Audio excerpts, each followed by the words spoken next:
Hi friends, welcome to the last beauty and food. ఈరోజు వేములవాడ పుణ్యక్షేత్రం గురించి చెప్పబోతున్నాను. సిరిసిల్ల జిల్లాలో ఉంది వేములవాడ పుణ్యక్షేత్రం. శ్రీ రాజరాజేశ్వర స్వామివారి ఆలయము. ఇది పాత గుడి. ఇక్కడ కన్స్ట్రక్షన్ అవుతుంది, డెవలప్మెంట్ చేస్తున్నారు గుడిని. రోడ్ కూడా పెద్దగా చేస్తున్నారు. ఓం నమ శివాయ. ఇది కొత్త గుడి. ఇక్కడికి రావడానికి మేము హైదరాబాద్ నుంచి 150 కిలోమీటర్స్ ఉంటుంది. కరీంనగర్ నుంచి 30 to 35 ఉంటుంది. ఇక్కడ మనం బస్సు దిగిన తర్వాత ఇక్కడనే ఆటోస్ ఉంటాయి. గుడి దగ్గరికి అంటే తీసుకెళ్తారు. చాలామంది ఆటో వాళ్ళు అడుగుతూనే ఉంటారు అక్కడ గుడి దగ్గరికి. కానీ అక్కడ గుడి దగ్గరికి వెళ్ళిన తర్వాత ఇక్కడ మేము నైట్ రూమ్ తీసుకొని స్టే చేసాము. సండే రోజు వెళ్ళాము మేము. మండే రోజు మొక్కులు సమర్పించుకుంటాము శివుడికి. ఇక్కడనే ఎత్తుబెల్లాన్ని కూడా సమర్పించుకుంటారు మొక్కుకున్న వాళ్ళు. కొబ్బరికాయలు ఇవన్నీ ఉంటాయి. మార్నింగ్ నదిలో కొలనులో స్నానం చేయడానికి లేదు, పాత గుడి క్లోజ్ చేశారు కాబట్టి ఇంటి దగ్గర ఒక రూమ్ తీసుకున్నాము. నైట్ వచ్చిన తర్వాత రూమ్కి చాలా ఎక్కువ రేట్స్ ఉన్నాయి. ఇప్పుడు కూడా సీజనే, సమ్మక్క సారక్క జాతర అప్పుడు సీజన్ ఉంటుంది. ఫస్ట్ రాజరాజేశ్వర స్వామి వారిని దర్శించుకున్న తర్వాతనే అందరూ సమ్మక్క సారక్క దేవి జాతరకి వెళ్తారు. అది 2 yearsకి ఒకసారి వస్తుంది జాతర. ఇప్పుడు ఇక్కడ కొబ్బరికాయలు అవన్నీ అమ్ముతారు. మార్నింగ్ 5:30 నుంచి నైట్ 9 వరకు ఓపెనే ఉంటుంది గుడి. కొబ్బరికాయలు అవన్నీ మనం ఇక్కడ నుంచి తీసుకెళ్ళడమే బెస్ట్. గుడి దగ్గర చాలా ఎక్కువ రేట్స్ ఉంటాయి. మొక్కుకున్న తర్వాత అందరూ ఇక్కడ అన్నీ కొనుక్కుంటూ ఉంటారు. దేవుడి ఫోటోలు, దారాలు ఇవన్నీ చాలా ఉంటాయి. ప్రసాదం అన్నీ ఉంటాయి. లైన్ చాలా పెద్దగా ఉంది. సమ్మర్ కాబట్టి ఇప్పుడు కూడా సీజనే.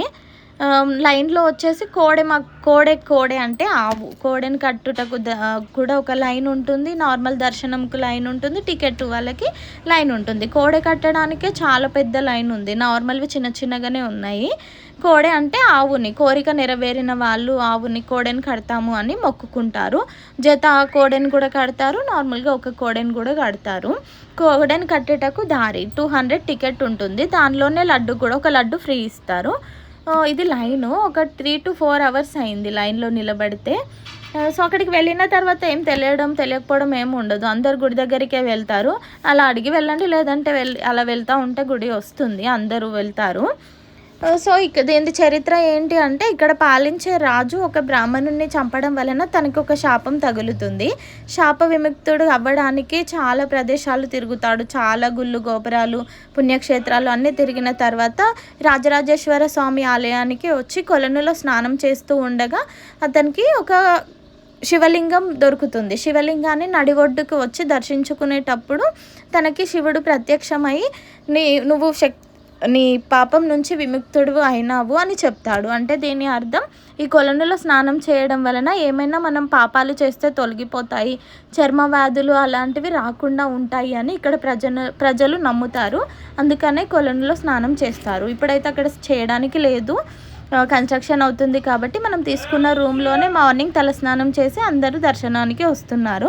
కోడెని కట్టడం అంటే ఇలానే ఆవుని గుడి చుట్టూ ఒక్కసారి తిప్పి మొక్కుకొని అక్కడ ఒకటి రౌండ్గా ఒక బండ ఉంటుంది, అక్కడ కట్టేయడం మనం కోడె మొక్కు చెల్లించుకోవడం అంటారు.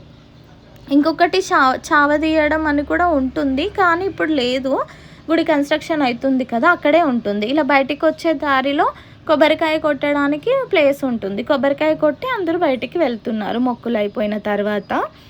ఇక్కడ ఇంకొకటి ఏంటంటే, బద్దిపోచమ్మకు మొక్కుకోవడం ఉంటుంది. బద్దిపోచమ్మ తల్లి ఉంటుంది. ఇంటి దగ్గరనే బోనం చేసుకొని బద్దిపోచమ్మకి కుడుక, పోక, ఖర్జూరము, జాకెట్ ముక్క, ఒక టవలు, కొబ్బరికాయ, అగరబత్తి, నూనె, బోనము, ఇలా మళ్ళీ అక్కడ కోడిని కూడా కొయ్యాలి. కోడిని కొయ్యడానికి బెల్లం శాఖ, బెల్లం నీళ్ళు వేసి బెల్లం కరిగిన తర్వాత ఒక చెంబులో పోసుకొని వెళ్ళాలి. బెల్లం శాఖ అది.